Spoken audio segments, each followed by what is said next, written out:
What is up YouTube, it's Kingfisher745, and I'm of course back because a brand new PvP season was launched. It came out really late and was quite a surprise. But here it is, Season 29, and the reward character of course is Cloak and Dagger. So I should say reward characters. They were pretty highly anticipated, I was definitely excited for them. And it turns out, we will not be disappointed. First of all, they are a scrapper and an infiltrator, so a great class combination.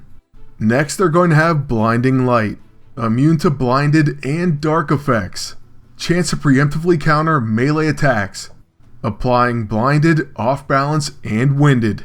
So just what we needed, another anti-melee thing. Seriously though, that's an incredible passive, but it doesn't end there. They have light and darkness. That's basically saying they count as both a scrapper and infiltrator. But finally, they have dark teleportation, high chance to avoid range attacks. So it's about time we got some anti-range hate. All in all, they sound awesome off the passives alone. Plus they start with high health, stamina, attack, and accuracy. But we'll also look at their abilities in just a moment. These two get a lot better. Moving on though to the Gold League, the reward's going to be 10 gold. And for Diamond, the Spirit Blade. This has so much it barely fits on the screen. First of all, it provides magic warding to the agent. Plus allies protect the holder of the Spirit Blade from single target attacks. So a pretty interesting start to this weapon. After that it has Ethereal Strike, Guaranteed Hit, and Ignore Defense. So it's really shaping up already. Finally, it applies Breakdown to all enemies. So for the fact that it's a Golden Compass replacement and it's going to be even better for say, a group boss, and certain strategies, that already makes me want it. Well, don't get me wrong, it is missing Chaos Shot, so maybe not exactly a Golden Compass replacement. But it applies Hexed, attacks have a chance to backfire, and Drained Energy. Attack, defense, accuracy, and evasion are reduced, plus drains the target's stamina. So another stamina drain, and it's an AoE. I'm telling you, if you guys don't already know, a stamina drain team is really effective. So I'll actually go ahead and show you that already, and then just picture adding this on top of everything. It could get ugly, and that makes for another great reward from this season. Finally, moving on, for Vibranium. You can win the blueprint for the Blaster's Infused Tech Suit. This first has Fireproof, immune to harmful fire effects. It also reduces damage taken from fire and energy attacks. Then this suit also grants Wildfire. Area attacks without the Ice type now gain the Fire type and cannot be protected against. Also chance for attacks to explode, causing fire damage and Scorched. Increased chance for fire and energy attacks. So definitely a pretty interesting suit, and we can think of a few builds we may want to try out. But speaking of these infused tech suits in general, so far we've kind of overlooked them, and I'm going to try to rectify that. So I will look at building some combinations for them, and we'll at least give them a chance. So look out for those videos fairly soon. As for Season 29 as a whole, Cloak and Dagger of course are incredible. I'll tell you that right now. But we're going to go over and check out all their abilities, as well as Shocker, the latest Lockbox character. So here we are with Cloak and Dagger, and their artwork looks pretty awesome. They are showing as an infiltrator. It also says 17 days remaining, which really isn't that long. I'm actually not opposed to a shorter season, but with a Lockbox character, that is a bit scary. It may actually end up longer than that though. I don't know if I trust that countdown. But as far as their actions, their level 1 is Bright Blades, a ranged ethereal strike psychic energy attack. And this attack causes diminished resolve. Remember, this counts as a delirium effect. So once again, they could be a great team up for Morbius. Similar to Hellcat. But we'll just have to see as we keep looking. It's also going to purge the enemy, so removes effects from class bonuses, prevents the character from gaining class benefits, plus deals damage when removed. Finally, as if that wasn't enough, They also gain Rising Up, so chance for Focused, Fortified, Agile, or Strengthened. That's a lot from a first ability, and I can only hope that that's their counter and follow-up attack as well. It may not be, but I really hope it is. Alright, now moving on to their level 2, it's called Blackout.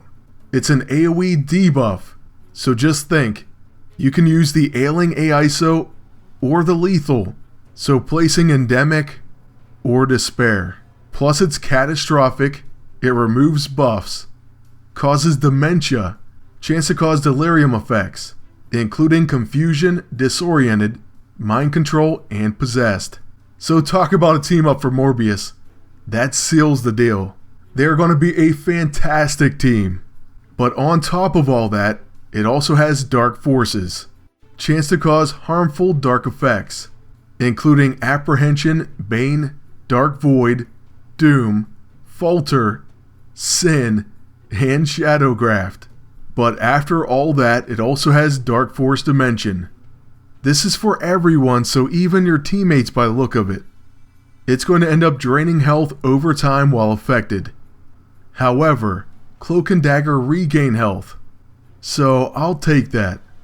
It's definitely worth using. The only bad news is there is a 4-round cooldown. Now as for their level 6, it's actually a multi-function, so Casting Shadows first has Shot in the Dark, an AoE ranged attack that has Determination attack. The higher this character's health, the more damage the attack does. It also has Ethereal Strike, Finest Hour, so extra damage with those Rising Up buffs. Measured attack too, so the higher the stamina, the more damage. It counts as a psychic energy attack and it's stealthy. This is incredible. Determination and Measured, and I think I prefer Determination over Desperation. You should be able to unleash that much sooner, and for crazy high damage. However, there is another part of this multifunction, and that's Pitch Black. It starts cooldown, but it's a ranged AoE attack. This time it has all-out attack. The lower the stamina, the more damage it does. Plus Desperation. Lower the health, more damage. It also comes with Ethereal Strike, it's stealthy, but it ignores defense and exploits Delirium. So the team up of Cloak and Dagger and Morbius keep getting better and better. I'm seriously excited. I'm also going to have a special Morbius video coming up with his new EISO, and that's going to kick off a playlist where we look at other heroes that recently got new EISO or AISO. So you may recall me talking about that before. If you don't like Morbius, you will after that video.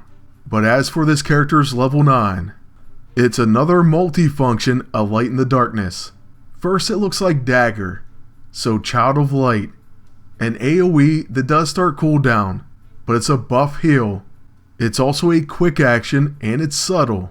Then it has something called Life Force, dismisses the Dark Force dimension, plus restores a small amount of health and stamina. But besides that, it does remove debuffs. But more importantly, it grants your team Detox. For 2 rounds, it removes and prevents damage over time effects. So kind of similar to Praying Lotus. Yes, it only prevents dots, but that's going to really come in handy.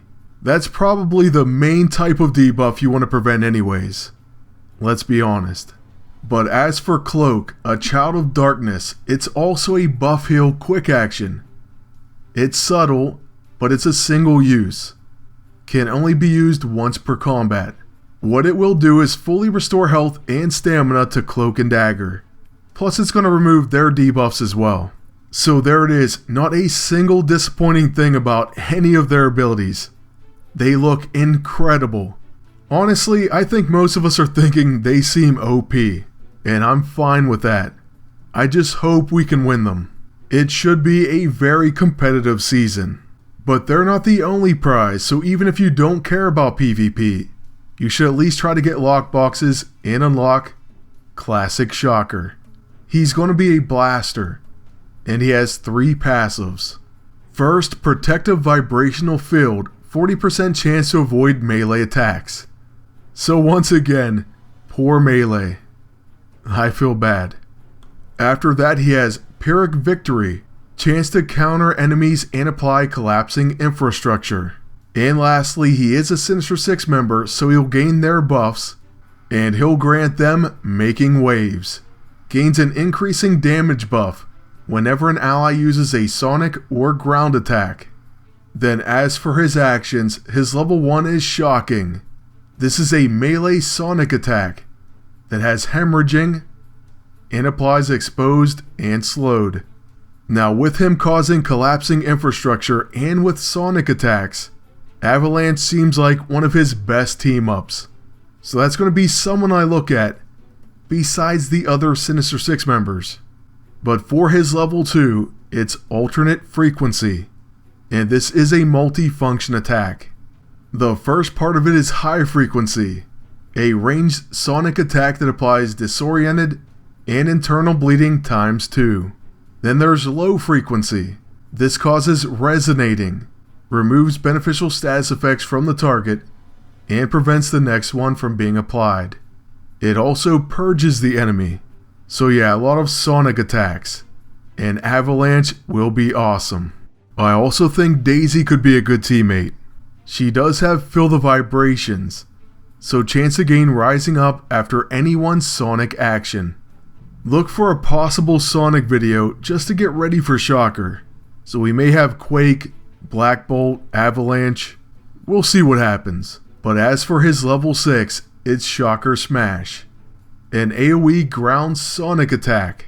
This attack is going to cause collapsing infrastructure, shell-shocked, weakened, and dizzy. So those are some awesome debuffs, and with weakened and dizzy, plus slowed and exposed, this guy definitely has a Paragon Exploiter attack. So I'm assuming his level 9. And it's going to make him a great team up for many existing characters. But as for that level 9, it's an AoE catastrophic attack. It's also going to exploit bleeds.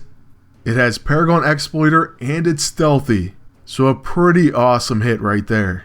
And as far as I can tell, Shocker should be quite good itself. That makes this season one of the most highly anticipated ones in a very long time, with some of the best rewards.